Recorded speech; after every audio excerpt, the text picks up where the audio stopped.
안녕하세요. 오늘은 제가 지난 몇 년간 사용했던 DJI 장비들에 대한 이야기를 해보려고 합니다. 일단 이 회사는 드론으로 굉장히 유명한 회사인데요. 아무래도 드론에 카메라를 연결해서 사용하다 보니 짐벌 기술 또한 뛰어나겠죠. 그래서 저는 핸드폰을 연결해서 사용하는 오즈모 모바일하고 카메라가 내장되어 있는 오즈모 포켓 1하고 그리고 올해 나온 신형 그리고 액션캠으로 유명한 오즈모 액션 4까지 써봤습니다. 일단 저에게 맞는 제품이 어떤 타입일지 몰라서 하나하나 사서 직접 써봤는데요. 생각보다 이 제품들을 자세하게 비교해 놓은 영상이나 블로그가 잘 없더라고요. 그래서 시행착오를 조금 겪긴 했습니다. 일단 포켓 1과 3은 같은 성격의 카메라이고 그냥 전작과 후속작의 차이 정도인데요. 하지만 포켓과 액션캠의 경우에는 사용 환경에 따라 완전히 다른 품질의 결과를 만들어낸다는 것을 알게 되었습니다. 이게 무슨 말이냐면은 일상적인 생활에서는 포켓이나 액션캠이 그렇게 큰 차이를 보이지 않거든요. 일단 말 그대로 액션캠의 경우에는 뭔가 밖에서 활발하게 활동을 할 때 굉장히 좋습니다. 무슨 말이냐면은 포켓 카메라에 비해 상대적으로 충격에 강하고 방수가 거의 완벽에 가깝거든요. 그렇기 때문에 사이즈가 조금 큰 것 제외하고는 거의 모든 상황에서 액션캠은 높은 활용도를 보여줍니다. 그런데 제 경우에는요, 야간 촬영을 좀 하게 되었는데요. 액션캠의 품질이 많이 좋지 않은 것이었습니다. 무슨 말이냐면, 낮 시간에 사용할 경우에는 이 액션캠이 이 손떨방 기능이 엄청 좋거든요. 아시겠지만 액션캠의 경우 짐벌이 없어요. 이 물리적인 짐벌이 없고, 이 디지털 기술로 화면의 흔들림을 잡아주는 거예요. 근데 이게 어두운 환경, 한마디로 저조도 환경에서는 제대로 기능을 발휘하지 않습니다. 그리고 작은 이미지 센서 크기 때문에 그 하얀 점들 있죠. 화이트 노이즈가 생기는 게 좀 큰 문제거든요. 그래서 제가 알아보니 야간 촬영은 이 두 가지 물리적인 부분이 가장 컸습니다. 첫 번째는 물리적인 짐벌 유무 여부이고요. 두 번째는 이미지 센서의 크기입니다. 그렇기 때문에 오즈모 포켓 1의 경우에는 물리적 짐벌이 있기 때문에 흔들림은 잘 잡아주지만 이미지 센서 사이즈가 굉장히 작거든요. 그리고 나중에 화면을 보시면 아시겠지만 화각 자체가 좀 심하게 좁아요. 물론 큰 배터리 용량과 화질은 정말 훌륭합니다. 어차피 4K 영상도 찍을 수 있고요. 짐벌의 기능 또한 동일하기 때문에 이 부분들만 놓고 봤을 때는 1편과 3편의 차이가 그렇게 크진 않습니다. 그래서 제가 포켓 두 번째 모델이 나왔을 때 조금 고민을 했었는데요. 화각도 조금 넓어졌고 이미지 센서도 조금 커졌지만 수많은 리뷰들을 보니 제가 원하는 그런 품질의 영상을 만들어내진 않더라고요. 그런데 2024년에 나온 세 번째 모델의 경우에는 화각도 많이 넓어졌고 이미지 센서의 경우도 1인치까지 커졌습니다.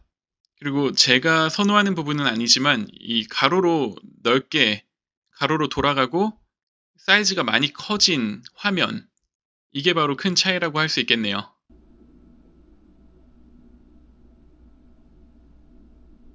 물론 장점만 있는 건 아니고 단점도 있는데요. 이 물리적 짐벌 특성상 이 안에 모터가 있기 때문에 이 헤드 관리를 잘못해 주시면은 짐벌 기능에 문제가 생길 수가 있어요.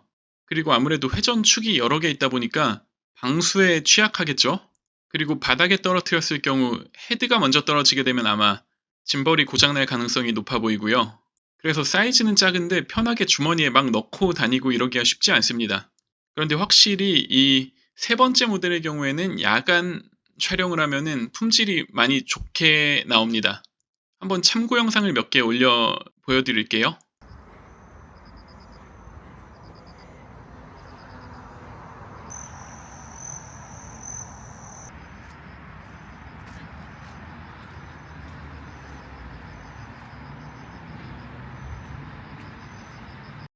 어떠신가요? 생각보다 그렇게 좋진 않은가요? 이게 어쩌면 제가 설정을 거의 안 만지고 써서 그런 걸 수도 있고요. 이 나중에 보정을 좀 하시고 설정을 좀 바꿔서 사용하시면은 화면이 조금 더 예쁘게 나오실 겁니다. 사실 개인적으로 그 큰 화면에 대한 욕심이 없기 때문에 화각이나 이미지 센서 사이즈만 맞춰진다면 저는 이 첫 번째 모델 사이즈를 조금 더 선호하거든요.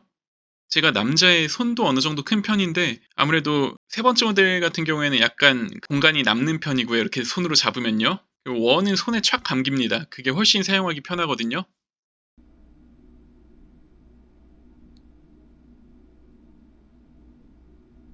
그리고 신형의 경우에는 화면을 이렇게 가로 모드로 해놓고 볼 경우에 화면을 크게 볼 수 있는 건 장점이지만 단점이라면은 이 몸통의 전체를 손으로 잡기 어렵습니다. 이 화면이 양쪽으로 넓어지기 때문에요.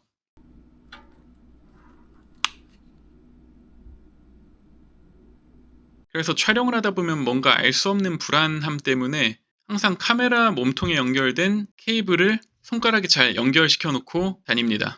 한번 참고하시라고 그 사이즈 비교 영상이랑 이 전원을 켜고 끌 때 어떻게 작동하는지를 찍은 영상들을 보여드릴게요.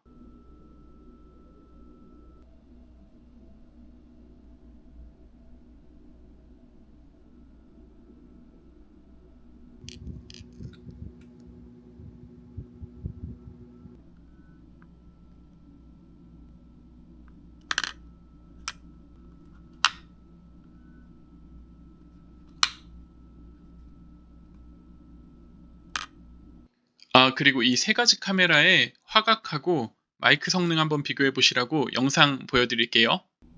이게 지금 기본적으로 락스테디 모드거든요. 락스테디 플러스로 바꾸시면은 그 화각이 좀 더 좁아지고요. 지금 이건 포켓 1인데요. 진짜 가까이서 보면은 차이가 엄청 크게 느껴지죠. 화각이 많이 좁긴 한 것 같습니다. 이건 포켓 3이고요. 이것만 해도 포켓 1에 비해서는 화각이 많이 넓은 걸 보실 수 있습니다. 그래서 제가 내린 결론은 이번 포켓 신형의 경우에는 거의 야간 촬영에 있어서는 완벽에 가까운 제품이고요. 그리고 들어보시면 아시겠지만 그 마이크의 경우도 액션캠보다는 포켓이 조금 더 그 품질이 좋은 걸 알 수 있습니다. 저 같은 경우에는 그 크리에이터 콤보를 구입한 게 아니기 때문에 외장형 마이크가 없어요. 그냥 기본 내장된 마이크인데도 품질이 상당히 좋은 걸 볼 수 있습니다. 그래서 여력이 되신다면은 액션 4하고 포켓 3 정도는 같이 사용하시면 좋긴 할 것 같은데요. 결론을 말씀드리자면 아까 말씀드린 것처럼 액션캠의 경우 충격이나 방수 방신에 좀 더 강하기 때문에 조금 더 활발한 야외 활동을 하실 때 좋을 것 같고요. 특히 디지털 손떨방 기능이 굉장히 좋기 때문에 야간 촬영만 아니라면은 저조도 촬영이 아닐 경우에는 거의 완벽한 카메라인 것 같습니다. 그리고 포켓의 경우에는 물리적 짐벌이 있고 이미지 센서 크기가 크기 때문에 야간 촬영에는 최적화되어 있지만 아무래도 헤드 관리도 쉽지가 않고 방수나 충격에도 약하기 때문에 관리가 어려운 게 가장 큰 단점인 것 같습니다. 그리고 밝은 곳에서 촬영을 하면은 액션캠에 비해 딱히 장점이 없는 것 같아요. 그리고 구형 같은 경우에는 사이즈가 확실히 작았기 때문에 이 컴팩트함이 확실한 장점이었는데 이 신형으로 넘어가면서 사이즈가 좀 커졌기 때문에 그게 오히려 단점이 되기도 했고요. 그렇기 때문에 두 제품을 다 가지고 상황에 맞게 활용하시면 될 것 같습니다. 일단 액션캠의 경우에는 제가 크리에이터 콤보를 구입했기 때문에 배터리 3개짜리 팩을 받았어요. 근데 이 보호 케이스가 다 좋긴 한데 배터리 잔량 정도는 확인할 수 있지만 자체적으로 배터리 뱅크의 기능은 없기 때문에 그냥 단순 보관함 그 이상의 의미는 없는 것 같습니다. 근데 어쨌든 이 발열 이슈도 많이 잡혔고 오즈모 액션 4의 경우에는 확실히 발열이 거의 없기 때문에 고프로에 비해 훨씬 좋은 성능을 보여주는 것 같습니다. 그리고 포켓의 경우에도 포켓은 이게 배터리가 내장형이기 때문에 교체가 안 되는데요. 항상 느끼는 거지만 재원에 써 있는 것보다 촬영 시간이 훨씬 길어요. 그래서 4K에 뭐 60프레임이나 120프레임 정도로 설정하신 게 아니라면은 일반적인 풀 HD 같은 경우에는 배터리 부족으로 기기가 꺼지거나 하는 일은 거의 없을 것 같습니다. 그리고 이 정도의 가격에 이 정도의 품질이라면은 충분히 추천할 만한 것 같습니다. 그리고 저조도에서 촬영하면 어떻게 되는지 이 세 가지 카메라 모두 촬영해가지고 비교 영상 바로 올려드리겠습니다. 지금 어두운 환경에서 한번 비교해 보려고 영상 켰는데요. 이거는 오즈모 포켓 3입니다. 그래도 그럭저럭 보일 건 다 보이죠? 이건 포켓 1인데요. 화각도 화각이지만 어두우면은 잘 안 보입니다. 근데 그 색감 자체는 되게 예쁘죠? 그리고 마지막으로 오즈모 액션 4인데요. 이렇게 보니까 이 카메라 안에 있는 화면으로는 볼만한 것 같아요. 근데 확실히 밖에 정말 어두운 곳에서 이 액션캠 가지고 이렇게 뛰어다니면은 흔들림 엄청 심합니다. 그 화이트 노이즈도 좀 끼는 편이고요.